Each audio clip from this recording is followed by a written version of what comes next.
your ABC 7 First Alert Weather Forecast with meteorologist John Scalzi.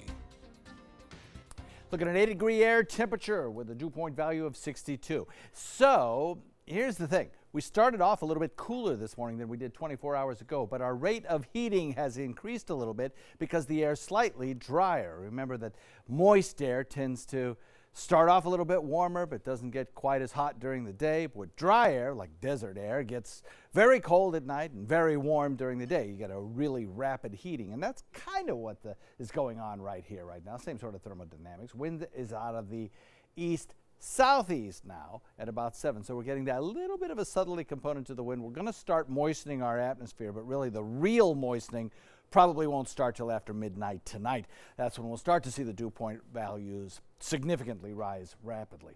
85 degrees by around 3 p.m. I think we'll probably top it out today at around 86, 87 for a daytime high, maybe a degree warmer than we were 24 hours ago, even though we started a little bit cooler.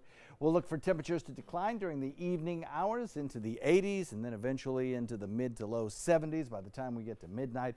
Under starry skies, we will start to see the winds begin to switch around more to a southeasterly direction after midnight and turn even southwesterly as we head into tomorrow.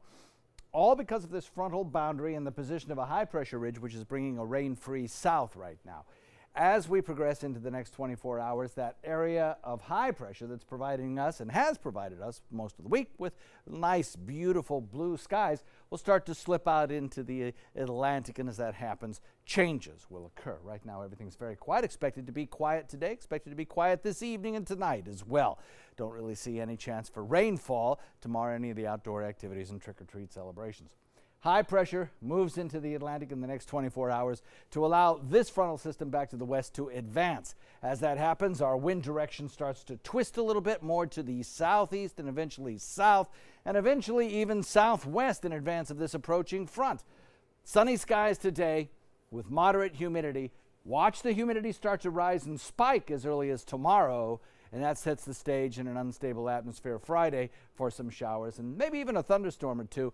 Although the line of storms associated with this frontal boundary, which at times will become intense, will start to fall apart just a little bit as it sinks southward. We're going to be keeping an eye on it to see just how strong these storms are as they begin to enter into Gulf waters and approach Florida.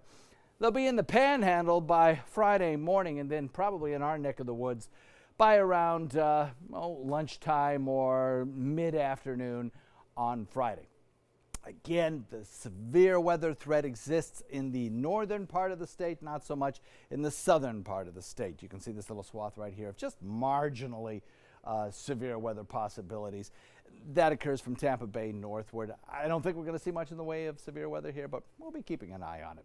Winds, however, will be out of the east initially, then turn to the southeast, and I think by Thursday we'll probably even see a little bit more of a southwesterly turn to the winds, and consequently a beach hazard statement has been issued by the National Weather Service to indicate the potential of some red tide irritant in the air due to that little bit of a wind shift on Thursday and Friday.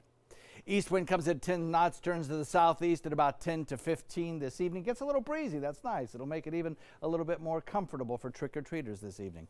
86 the temperature, 85 tomorrow with a 20% chance of showers. Spikes up to a 50% chance on Friday with that front moving through. Saturday looks good as the front's well to the south of us stalled out in the Florida Straits, but it returns north as a warm front on Sunday with a 40% chance of showers. And by the way, clocks back 2 a.m. Sunday. And that rain chance kind of meanders around the 30% to 40% mark for a couple of days at the beginning of next work week. Scott?